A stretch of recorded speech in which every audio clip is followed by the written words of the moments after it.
everybody. Thank you so much for joining us today on episode number 117 of the Real Life Runners podcasts. Today we're talking about belief. With the coming of the Christmas season, belief is something that we've been talking about a lot in our house. And with belief comes the idea of self-sabotage. Because if you truly don't believe that your outcome is possible, you will actually work against yourself. This is the Real Life Runners podcast, and we're your hosts, Kevin and Angie Brown. Thanks for spending some time with us today. Now let's get running. So the Christmas season is upon us. Thanksgiving is over, and we are on to Christmas. There's a very limited number of shopping days left. We're not going to talk about that tonight. But there's 6 fewer than last year. There's 6 few. Oh, because Thanksgiving was late this year. Mm-hmm. Yeah. So with Christmas coming, we have a 7-year-old and a 10-year-old. So belief is one of the things that has been popping up a little bit more this year, which can be expected. And it made us think about belief in our running, belief in the plan that we're following, because, goals are great, plans are useful, all these things are really good, but what happens if you choose your goals and you choose the plan to get there, but you just kind of keep missing along the way? And I know that this has definitely happened to me before, and part of what we're going to talk about today is the idea of self-sabotage, because this is definitely something that I know that I do to myself in sometimes in my running, but definitely in other areas of my life. I think everybody's kind of prone to this in running. In nutrition is a big one on self-sabotage. Yes. It's a big one of it's not that big of a deal. I'll just have that cookie. Mm-hmm. And especially around the holidays. Right. It's a very slippery slope where it seems subtle. It's almost absent-minded at first. And the same thing happens with running, but it happens in all aspects of life. And it's really one of the crucial ingredients that I think is missing from a lot of sort of standard training plans that you can find online, is they don't put in the work to continue building and fostering this belief in yourself, right, that the actual goal is possible. It's sort of like, oh yeah, I'm aiming for this time and a half marathon, plug in their goal time, and poof, the numbers just pop out. And if you hit the numbers, you should magically do it. We've said over and over again that there is no magic plan that if you do X, Y, Z, you get this result automatically. Right. And part of it is because you need the belief behind it. Yeah. Otherwise, it doesn't matter what workouts you're doing, is the race just isn't coming together. It might, if your goal is not that huge, then you can do some work and you can drop some time. But if you have some big out there goal, the kind of goal that kind of makes people around you go, ooh, I don't know about that one, you're not getting there unless you truly believe it's possible. Yeah, and I think that with belief also comes that identity also, like taking on the identity of real life runner, taking on the identity of someone who is capable of achieving that outcome. Because if you don't truly believe that you are the kind of person that will be able to achieve that outcome, you will self-sabotage along the way, whether you realize it or not. Yeah, whatever the goal is, you're going to go through, and the self-sabotage, we'll get into this as we go along. I think it's better to start, from the positive side of how strong belief can help you, and then we can talk about how lack of belief can actually hinder you, and real subtle ways that you wouldn't expect, that you're like, oh, that is me actually just getting in my own frickin' way. Mm-hmm, totally. And I think that you also hit on this really well too. Like, you can download all sorts of training plans off the internet, and you can have a nice schedule of how many miles you're supposed to run at what paces. But even if you do it, to the letter, if you don't work on the mindset behind the goal, then that goal will be less likely. You will be less likely to achieve that goal because you haven't put in the work in the mental aspect of the training. And the bigger and crazier the goal, the trickier the mindset is. You talk with pro athletes, they are constantly working on the mindset.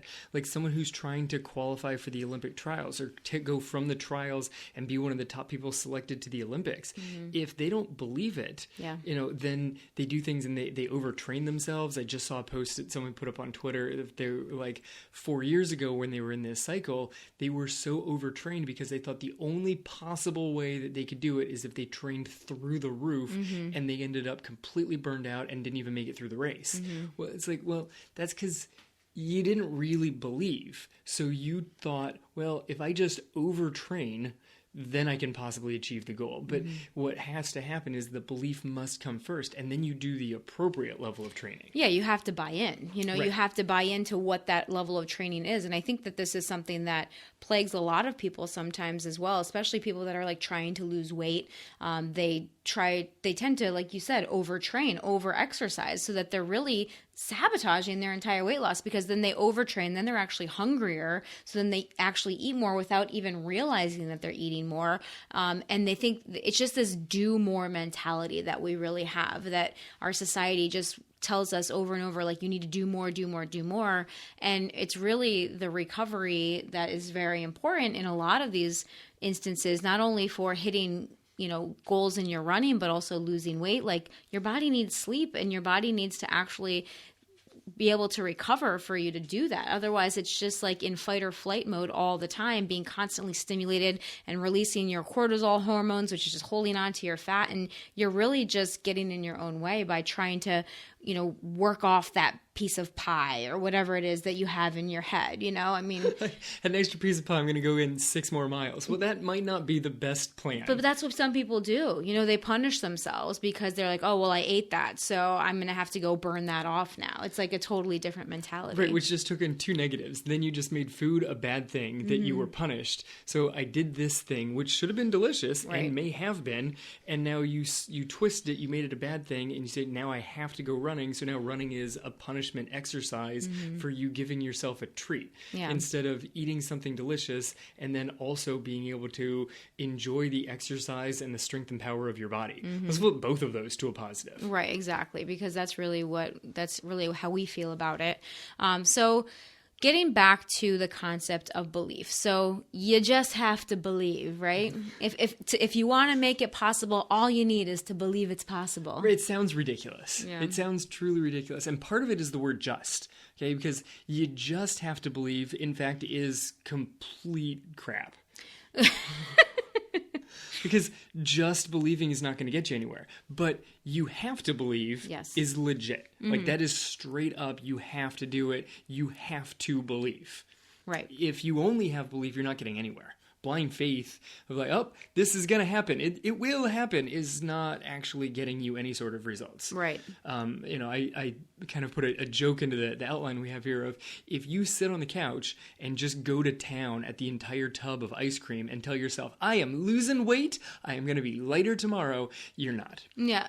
It doesn't matter how much you believe it. It doesn't actually work unless you put in the work, obviously. But that's the point, is that in order to put in the appropriate level of work that is going to get you the results that you want, you have to start with that belief. You do have to believe that your outcome is possible, or you're at least at the point where you believe that you're willing to experiment, that you're going to go all in on it. Yeah, the experiment. Even if you're not like...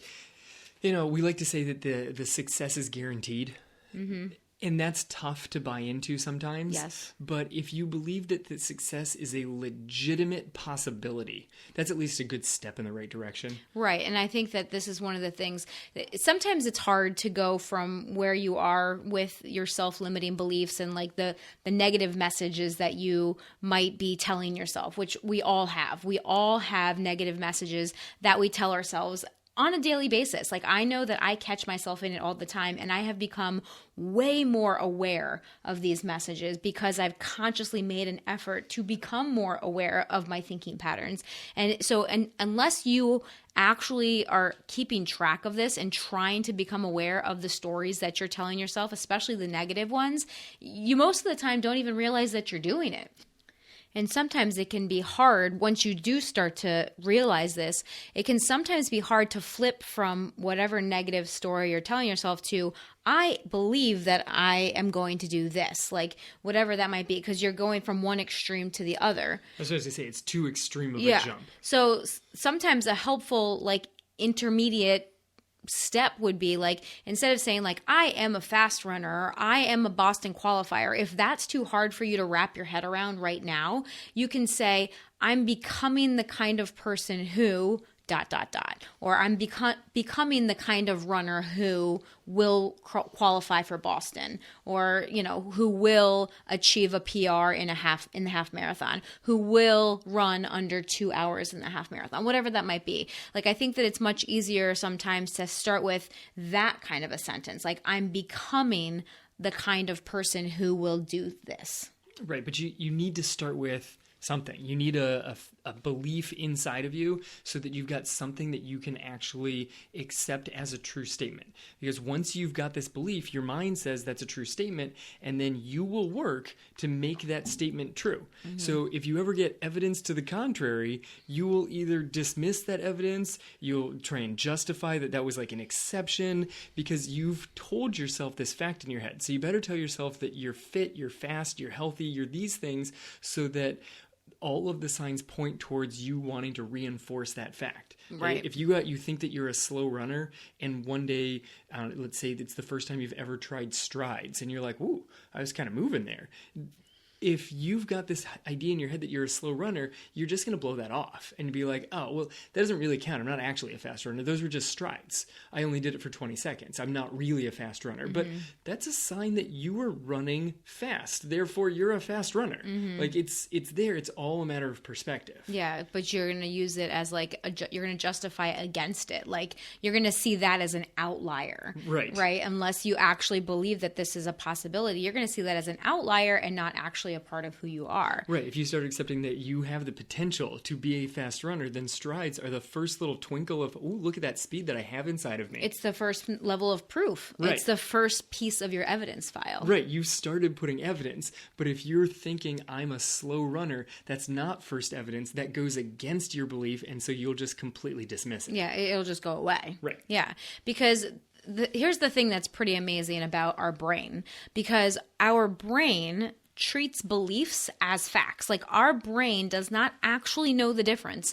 between something that's true and something that's false, except for what we tell it. Like, if we tell ourselves that something is this way, then our brain is going to believe it. Like, that's just what happens. There is no like line in our brain that this one is a fact and this one is an opinion. Like, there are just sets of beliefs in our brain. And this is pretty cool, because this is proof that you can actually change your brain and change your thinking, because a belief is simply something that you've repeated to yourself over and over and over again. And you've repeated it so many times that your brain now believes it as a fact. Right. It's completely accepted as a fact, and it's hardwired it in as a fact. Mm-hmm. Your brain doesn't like to change hardwiring. Right. Electrical work is difficult. Okay, so as soon as it says this is a solid fact, it does not want to be forced to change. Mm-hmm. It doesn't want to say, I was wrong, and try and rewire itself. That's why it's so easy to stay where we're at. It's so difficult to move out. That's why the work of trying to get yourself faster, trying to get yourself healthier, trying to get yourself to a higher position in life, at work, in your family, whatever, has to start not with diving in and digging as deep as you possibly can, but it has to start between your ears. You've got to actually accept that you are that kind of person, that this is the new fact that you're telling yourself, that you are a healthy person, you are a fit person, you are a fast person, and your brain will then start treating that as the true fact. And start finding evidence to prove that that is true as well. Because the crazy thing about the way that our brains work is that most of us, or maybe even all of us at some point in time, like, we would rather stay where we are and be unsatisfied in a lot of situations than change our minds. I mean, how ridiculous is that? Right. To say you just got to believe sounds ridiculous, but that is truly ridiculous. Right, because we would rather stay unsatisfied. Yeah, because it's easier. Like, it's easier to stay unsatisfied because at least we know that feeling. We know that place. Like, yeah, we're not happy, but if we do something different, change is unknown. Like, change is scary. Change could be worse than where I am right now. Yeah, I'm not at a 10. I'm at like a 6 out of 10, but if I try this, I might be a 5. Or a 4. Yeah. Or maybe even a 2. Yeah, don't worry that you have more places to go up. The brain always thinks that change is going to go bad. Well, I think that's partly, because of the way that we're hardwired, like, evolutionally. To protect ourselves. Evolutionarily? Evolutionarily? Is that the word I'm looking for? Sure. Yeah. Saber-toothed tigers. So, no, but I think I'm just making up words now. But basically, our brains are hardwired to protect ourselves for survival, right? So we as humans, because of the saber-toothed tigers, like, we are wired to look for the dangers in our life. So even though, you might not be totally satisfied with where you are right now, at least it's kind of safe. Right. If you feel safe, you feel secure. Yeah. It might not be the greatest spot, but it's not dangerous. And unknown, because it's unknown, is automatically dangerous, according to your brain. Your brain will tell you that. Or that's just a belief. And you can rewire that thing also, which is a little trickier to do, of telling yourself that change and unknown is not dangerous, it's exciting. Exactly. So to create true change in your life, you must first change your mindset. Because if a belief is simply something that we have repeated over and over again, this makes it awesome, because now if we want a new belief, we just have to change what we repeat to ourselves over and over again. And then that new thing will then turn into our own belief, our new belief system, our new truth. I mean, this is why having, health mantras, running mantras, life mantras actually are successful, because you're literally repeating positive things to yourself over and over again. Your brain hears it over and over again and it sticks. The same way that the little kid's song that they put on repeat over and over again in the radio just sticks in your head, so does positive things you say to yourself. That it's going to stick, and it's going to actually have a more lasting positive impact than the 8,000th time that you've heard the new Frozen soundtrack. Oh, come on. Do not. Do not even go there. That new Frozen soundtrack is amazing. Also life-changing and full of positive mantras. I agree with that. Yes. 100%. And I love the Frozen 2 soundtrack. I know, and I saved myself there. So, all right, moving on. So if you change the way that you look at something, that thing will then change. Like, it's all about perspective, because there are simply situations in life, right? You can move the goal from impossible to difficult. Like, stop telling yourself that it's impossible and just tell yourself, okay, that's going to be tough. Like, it's going to be hard for me to get there, but it is possible. Change, instead of saying like, oh, this is difficult, now you can move it to challenging. Like, instead of saying, oh, that's going to be really difficult, you can just like, okay, that's challenging, but I'm up for the challenge. Right. Keep moving in a positive direction. Because impossible, no one's going to work towards an impossible goal. If you think it's impossible, why are you trying in the first place? Yeah. But difficult, some people are like, ooh, that's difficult, I want to step up to it. And some people are like, I'm not doing difficult. So then flip difficult to challenging. Because some people, oh, I'm up for the challenge. Yeah. Like, it sounds like a good thing to say, but you're not up for difficult. No one wants to do difficult. Like, so whatever word it is that kind of gets you like excited about whatever that thing is, make it that word. Yeah. Don't make it impossible, because impossible seems overwhelming, because it is. It says impossible. It's built in. Right, because really problems don't actually exist. Now, this is going to, you guys stick with me for a second here, okay? Because this is going to go a little bit down into the rabbit hole a little, but problems do not actually exist. We simply have situations in our lives and we choose to call them problems. It's all about our perspective. So something happens and we're like, oh shoot, I got a problem. Like it's your perception of the situation. The situation itself is not a problem. It's your perception of the situation that makes it a problem. So therefore, you now have control over how you perceive and frame that problem or that situation in your mind. So you can change it away from being a problem into, this is now just a situation that I have to handle, or that I have to figure out, or that I have to deal with. Right. This is a challenge. This is something that I have to solve, because if there's a so-called problem, I like to look at it from the perspective of being a teacher. Like in physics class, we have problems. Well, all the problems have an answer. Mm-hmm. And most of the answers are actually in the back of the book. And shoot, I got the teacher's version, so they're just written in the margins. Problems have answers. It's a given. Like that's how they work. And other people, you look at a problem and you're like, ooh, that's a problem. And some people immediately get overwhelmed by it. Don't get overwhelmed by it. If it's a problem, there's an answer. You just need to find the answer. That's the way to look at it. That problem doesn't have to be negative. Problem doesn't have to be bad. Problem can be good. Problem's just lesson to learn. Problem's how to progress to the next step. Yeah, absolutely. And I think that that's super important for us to realize because like you said before, if you frame something in your mind as impossible, you're not going to do the work to get there. Why would you ever do something that you think is impossible? Yeah, I was really trying to grind this home with my freshman class today because some of them are really kind of slipping a little bit the wrong direction in their grades, and we're rapidly approaching the end of the semester, and they've gotten to the point where they've taken a test and didn't do well, and then taken a test and didn't do well, and taken a test and didn't do well. And so now when they've got a test coming up, in their head they're like, well, I'm not going to do well because I never do well on these tests. Mm-hmm. They put an absolute into it. They've already told themselves They've told themselves, I can't do this. Right. I'm not good at biology. This class is impossible. He's a really hard teacher. His tests are impossible.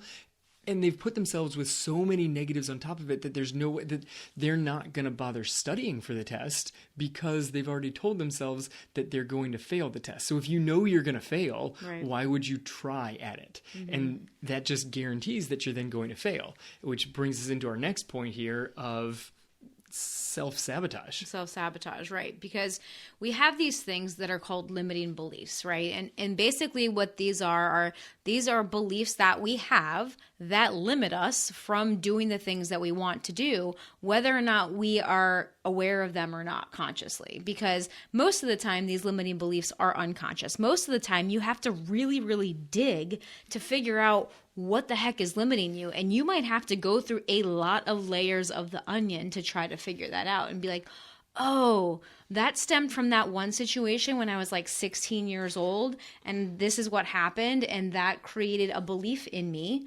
And then you can basically look at the chain of actions that you've taken since that point that have all reinforced that belief. Right. It's why people that suggest that, well, the past is in the past, I'll just leave that there, which I think I also just quoted Frozen on that one. That you can just... I won't sing it. You can just put it back there and ignore it. You can't. Like, whatever happened in the past got you to where you are. And this one's a fun one, it was supposed to happen. It was supposed to happen exactly like that because you are where you are supposed to be. You've come so far. Just literally over the last week. I was in a not a happy place like a week ago, and I've really been working hard the last few days to get myself back in this much better, much more helpful, positive frame of mind. I was literally trying to help a class of 30 freshmen today try and reframe their minds so they have a chance of passing a biology test. Mm-hmm. Like, I was not capable of doing that like a week ago. I was not in the best place. Like, because we all slip back into this negative mode. Yeah. Like, it doesn't matter how much you've been working at this, you don't get to the point where you're just like, all right, boom, I've done it. I've mastered all of my mindset training. Yeah. Right. I have achieved enlightenment. I should just hover above everybody now. Like, it's not how it works. Well, it's the same thing with running too. Like, when do you actually achieve it? Like, when are you done? Like, you don't just like, okay, well, you know what? There it is. I ran my marathon. Now I'm done. Like, I mean, some people do, but those people, I would argue, aren't truly runners. Like, they're definitely not real life runners. They're definitely not real life runners. You know, they had a bucket list race, and they probably wouldn't be listening to this podcast, you know, if that was the case. But we may have people who had a bucket list race, but then that turned them into runners. Turned them into a runner. Right. Somewhere in the training, they're like, you know, maybe this won't be my only race. Maybe this might be my only marathon. Yeah. But I kind of enjoyed this whole running thing. But a lot of runners aren't done. I mean, I follow Eliud Kipchoge online. Shoot, he put up on his Instagram today, it's him doing like leg presses because he's still rolling. Yeah. Like, it's not like he just broke 2 hours, a feat that like people did not think was humanly possible. Yeah. 2 hours in the marathon. He did it. And He's going to keep going. Yeah, he's off on training runs. Yeah. He's off on training runs with like his crew of 30 people. Like he's just one of the people in his training group, and they're all just going to go keep pushing forward. Right.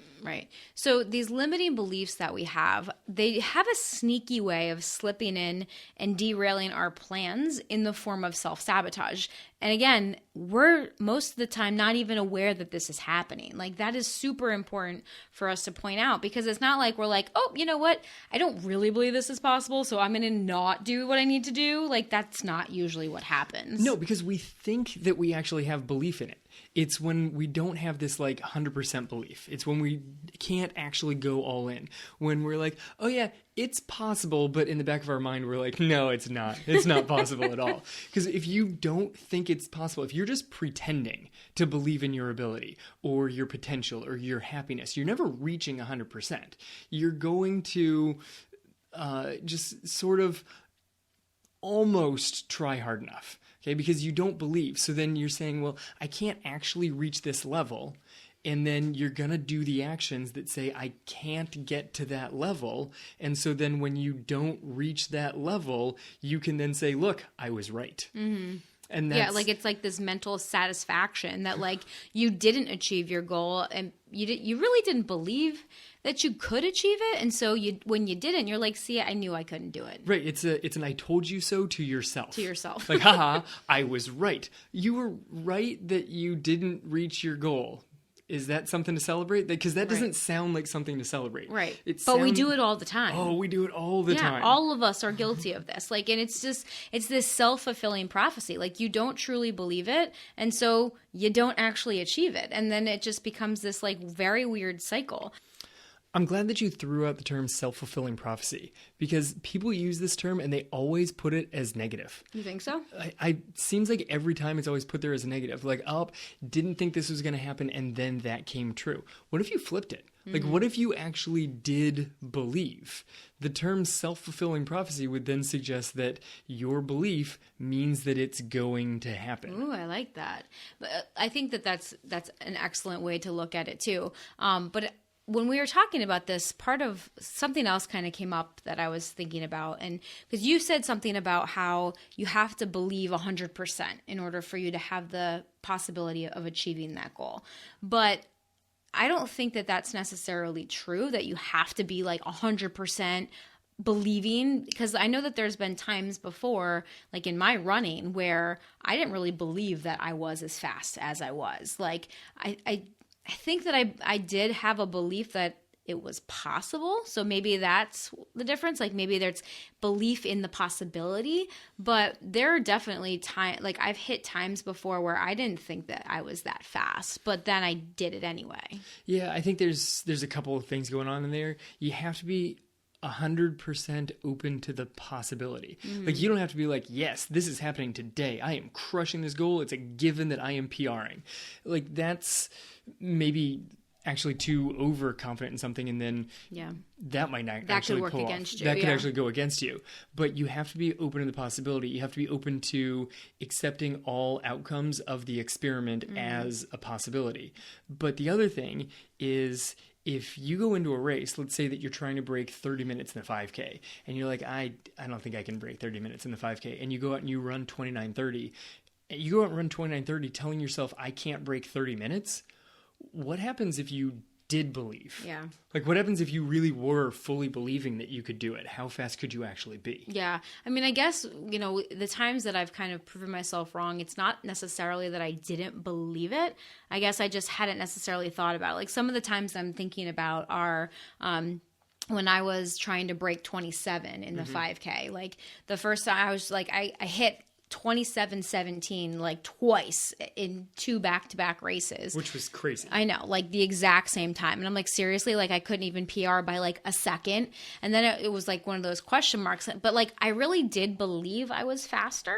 I just wasn't sure how much. So I wanted to break 27, and then I ended up going into the race and breaking 26. Like I was, I ended up in the 25s, like mid 25s too. I think I was like 25-21 or something. Right. You had... And I didn't know I could be that fast. You didn't know you could be that fast, but you knew you were faster than 27. So you went in with at least, the positive mind frame of, I I am very likely to PR in this race. Yeah, I think I know I'm knew that I faster than was. 27. Yeah.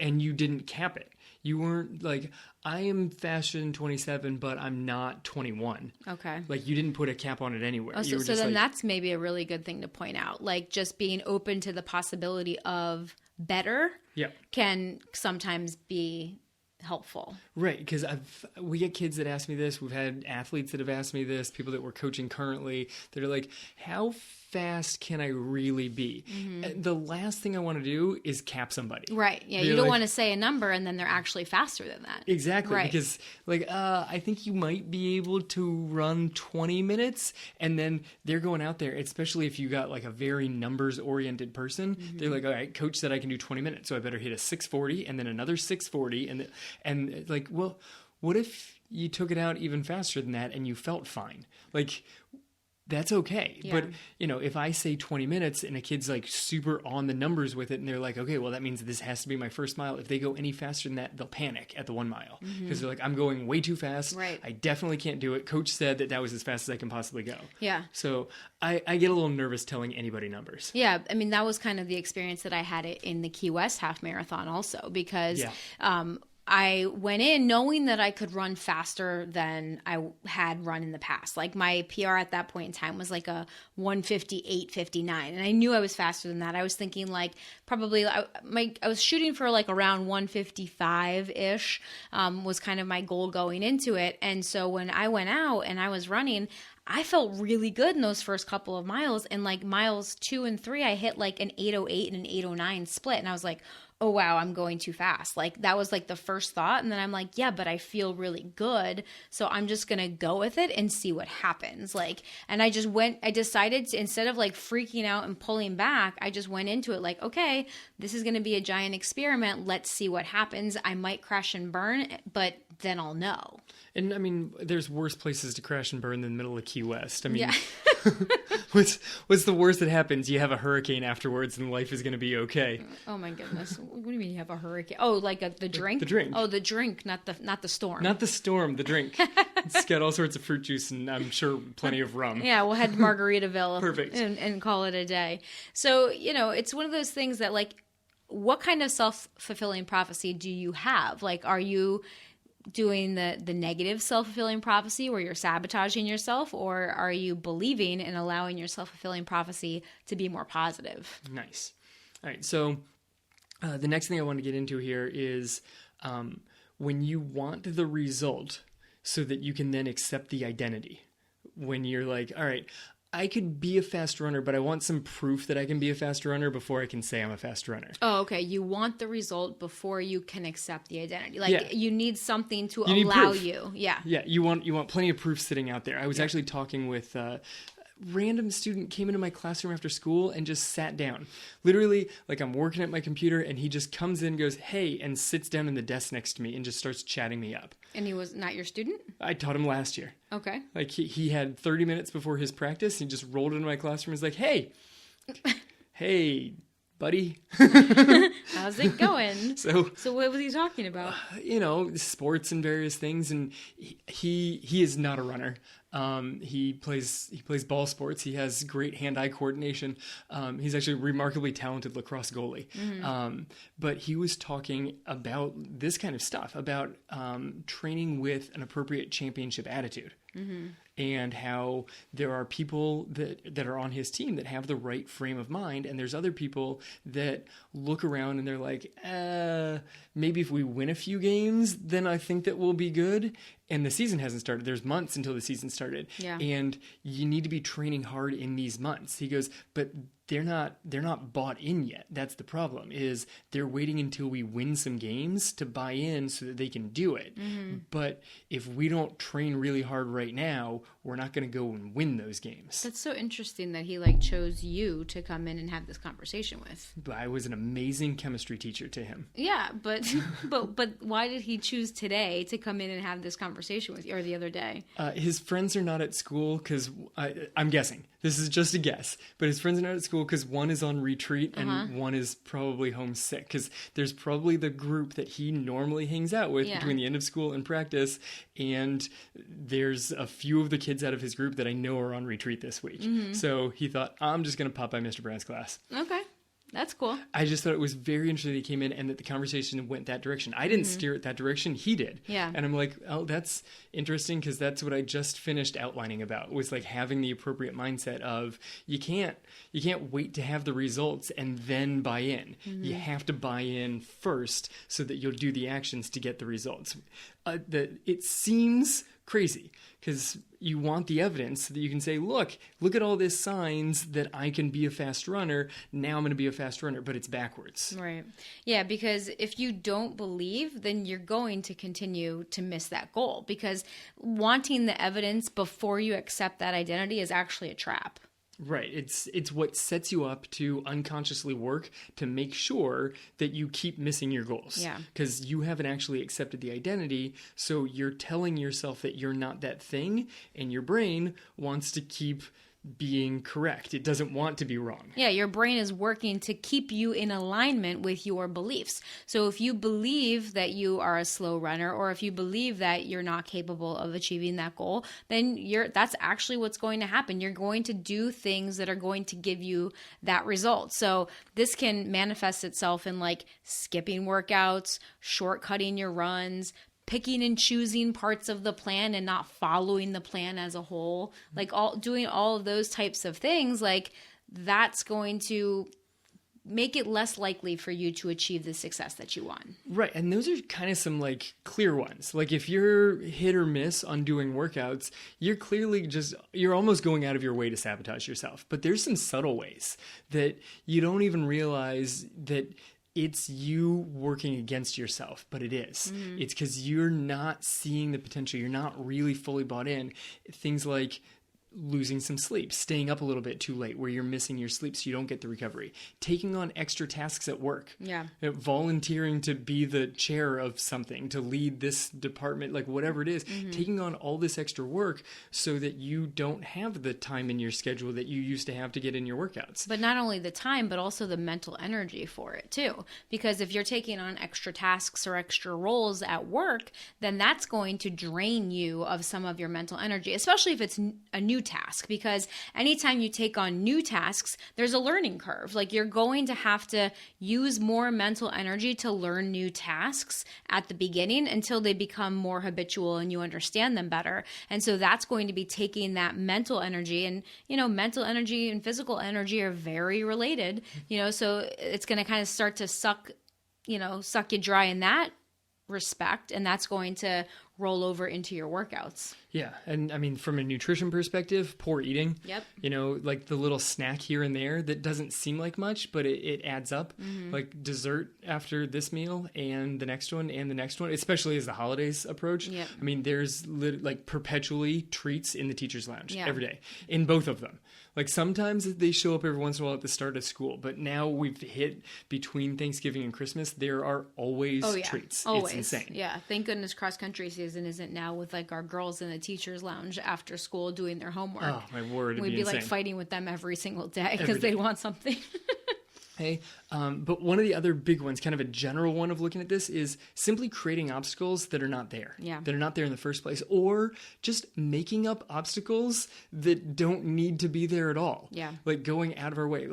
And I forget, you were talking to me about this one of when things are going smoothly, people naturally put obstacles in their way because they don't like a smooth path. Yeah, it's the weirdest thing. We all think we want a smooth path. It's the strangest phenomenon. Like we literally create fake obstacles that don't need to be there. Like we make the road harder for some reason. And I don't quite understand it. Again, I just think it's like this concept of self-sabotage and that stems from these limiting beliefs that we aren't aware of, so that we're not fully accepting this mindset of abundance and the mindset of being able to achieve the things that we want. So these fake obstacles kind of just start popping up. And these tend to be things in our life that are lower on our priority list, like, that you might usually not give too much attention to, but like all of a sudden they become really important. Right. If you've got big goals in your life, in whatever area of your life, if they're big goals, they should probably be pretty high on your priority list. Yeah. In all the areas of your life, you kind of rank them, you can prioritize them, and you got a big goal in like priority number 1. And suddenly priority number 12 has this tiny menial task, and you're like, oh, well, I have to do that first. Like rearranging the garage. Yeah. No, I can't get to that today because I must mow the lawn. Yeah. No, you definitely can't push that till tomorrow. Right. Like there's little things that show up and suddenly they become have-to-dos. Those are obstacles that you're putting in your path that don't need to be obstacles. Mm-hmm, exactly.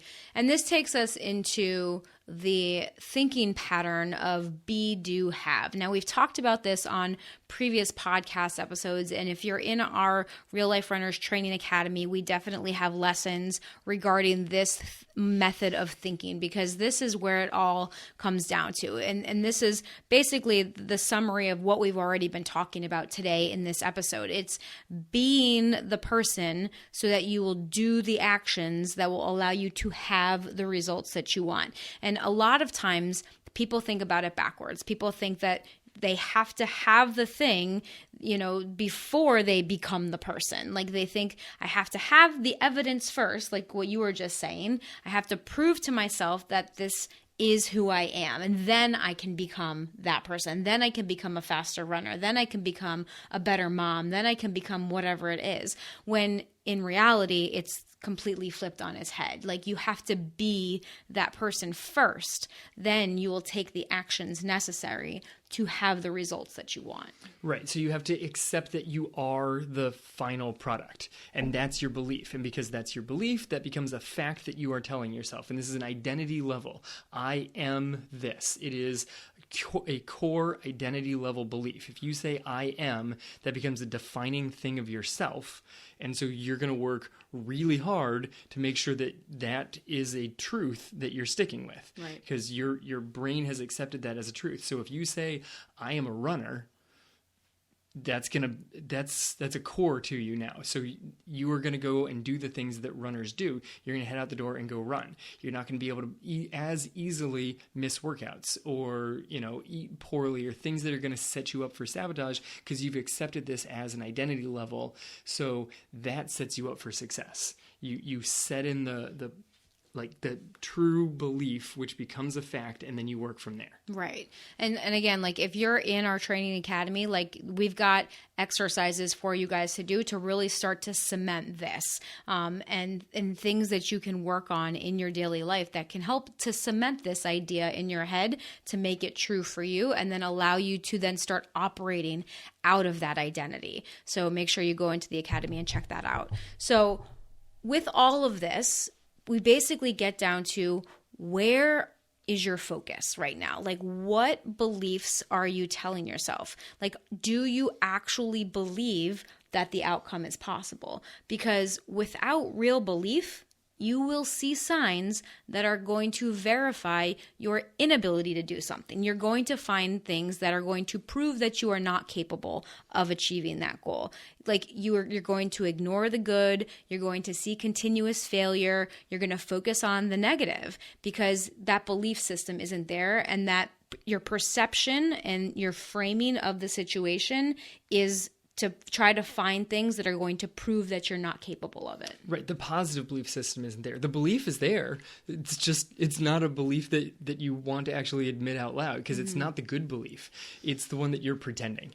It's the one that you have not actually accepted of, I guess I could maybe be a runner. I guess I could be fast. I could be healthy, maybe, kind of, but you're not actually believing it. And so anytime something pops up that verifies that you're not, that's what you're going to cling to. And any signs that say that you are, you're going to ignore them. Okay? And then the opposite is true. With the good, positive belief, you'll start seeing positive steps. You'll start seeing progress towards how you are becoming that thing. You've accepted that you are, and you'll see steps that you're getting closer and closer to this vision that you have. And then the missteps and the little hiccups along the way, you're just going to see those as lessons. Like you're going to see those as things that like, oh, that was just like an abnormality. Like you're not going to see that as proof that you're not capable of things. You're going to just say, oh, that didn't go quite the way that I planned it to do? Like, what can I learn from that? Or you'll just kind of blow that off instead and just keep moving forward. Right. So it's the cliff notes of the be do have mindset is watch where your focus is. If you keep spotting things around you as signs that you're not achieving your goal, you might not fully believe that you can achieve your goal. If throughout your day you keep seeing signs that you're getting closer and closer, that's you looking at all the positive signs. Yeah. Look around and find the positives, because that means that you actually believe the results can happen. Right. And without that belief, you will continue to self-sabotage yourself. And so becoming aware of your beliefs and your perceptions of your abilities is the best way for you to avoid self-sabotage. It's amazing that you've made it through this entire episode and you've not watched The Matrix, because it's really spot on. Really? Yeah. Maybe I'll have to watch it one We're day. We're going to have to watch it at some point in time, because it really covers this entire thing. I bet you I watched Frozen 2 before I watched The Matrix. Yet again, I should say. I should say that I will watch Frozen 2 multiple times, probably before I watch The Matrix. It does have a better soundtrack. All right, so hopefully that was helpful for you guys to kind of see where you might be limiting yourself and holding yourself back from achieving the things that you want to achieve. And I think this is especially helpful as we end this year and go into the next year. Heck, we're going into a new decade. You realize this? New decade. This is the last month of this decade. Like someone said that. You told me that 2 days ago, and I'm like, wait, what? Yeah, someone said that the other day, and I was like, holy moly, I didn't even think about that. Yeah. Yeah, so as we move into a new decade, try to become more aware of your thought patterns and figure out the life that you want to live and the beliefs that you need to have in order to make that a reality and to become that person today. Yeah, set up next year for success. Don't limit yourself through 2020. No one wants that. Yes. Live the best life. Live your best life. And that takes us very nicely into our runner of the week this week. Nice. You're not going to do a drum roll? There it is. All right. So our runner of the week this week has an awesome backstory, and she has been kicking butt with her races lately. Her name is Stephanie Arsht. Woohoo! There it is. All right. So Stephanie's been awesome about posting a lot of her recent wins in the group lately. She just had a 10K that she PR'd in a few weeks ago, and she just last weekend ran her first half marathon in 7 years. Wow, that's nice. Yeah, and she crushed it. She said she felt good. She felt strong afterwards. So when we contacted her to let her know that we had chosen her as runner of the week, she sent us a great message back, and I'm going to read this because it really is, it's super. So Stephanie writes, "First, I haven't been anyone's anything of the week in a very long time. This is really touching, and I thank you so much. You are catching me on a hot streak, which is incredibly exciting. What you should know is that this has been years in the making. When I had my daughter, I sustained an unusual injury resulting in chronic pain, experimental treatments, and extraordinary frustration. My struggles have felt enormous and isolating. I made a bargain with myself. I figured if I couldn't control the pain I was in, then I would control my reaction to it." This is exactly what we've been talking about. So she goes on. "Instead of laying in a medicated stupor, I was going to transform myself into an athlete again. I was going to run, no matter how slow and ugly it seemed. So I ran, slow and ugly. I kept showing up for myself. Finally, I found a physical therapist that helped alleviate some of my pain. Yeah, PTs. Feeling better was just the beginning. I was still running like I was injured. I had to somehow restore my faith in my ability to train. This past October, I made a bargain with myself. This time, it was speed work. I went back to how I first started running, which was on a treadmill. You can't cheat on a treadmill, and it wasn't long before I saw the payoff in my performance. I had 2 game-changing races in the last few weeks, and to my surprise, I now feel the promise of untapped potential in my grasp. I can't wait to see what I do next. I'm sorry for the length of this. It's been an epic 7 years. That's fantastic. Yeah. You can't cheat a treadmill. Some people hate running on treadmills. I love it. Yeah. Because you just said it and you're like, well, if I can't keep up, I guess I get shot into those machines behind me. Yeah, exactly. She goes on to say, my favorite part of RLR is the Fitspo on Instagram. The quotes are always fitting to where I am in the training cycle. Most importantly, I feel that my own physical therapist is speaking to me through Angie's mini videos. They are literally my PT homework, and I do need reminders, so thank you. Yeah, see, people are always talking about how they love their physical therapist. I said, yeah, I know, I married mine. Yeah. So Stephanie, congratulations. We are just so happy for you that you have really taken control of your life. And I mean, there are so many people that with the level of chronic pain that it sounds like you were in, like, I don't know, the details of what you were going through, but when someone is in chronic pain, that's a really hard cycle to get out of. Yeah. And for you to just say, okay, I'm not going to be able to control this pain, so I'm going to control my reaction to it. Like, that is amazing. Like, I wish that more people would take over that level of control over their lives. Yeah, that is not an easy mind flip to do at all. No. And it's like, especially like when you're so young, like right after you had a baby, like you're still so young, there's still so much life left, and you totally took control. And that is so inspiring. And hopefully someone that's listening to this today maybe feels inspired by that message and gets out there and decides to take control of their life and their running and get back on the horse, maybe, if depending on where they are in their running journey. Or just, onto a treadmill. You don't have to ride a horse if you don't want to. I mean, the treadmill can be like their horse. Sure. Are there any like horse named treadmills? No. All right. So congratulations, Stephanie. Thank you for sharing your journey with us. Please continue to post, your daily wins and highs and lows and everything in between in the tribe. And if you're not yet a member of our Facebook tribe, please head over to rlrtribe.com to request access to our private Facebook group. And if you're not already, please follow us on Instagram at Real Life Runners and tag us in your posts and use the hashtag Real Life Runners Tribe so that we can find you. We've been posting, we want to share your stories as well, because you are the running community. You are the real life runners. And that's so much of what this podcast is about. Like, yes, it's helping you to try to become the best version of yourself and the best runner that you can be. And we love seeing like all of your journeys, all of your wins along the way. So tag us so that we can help celebrate you and share your story with the world as well. Everybody's always looking for a good reason to celebrate. Post your stuff so we can celebrate with you. Yeah, there you go. So as always, guys, thank you so much for spending this time with us today. We hope that you have a wonderful holiday season. This has been the Real Life Runners episode number 117. Now get out there and run your life.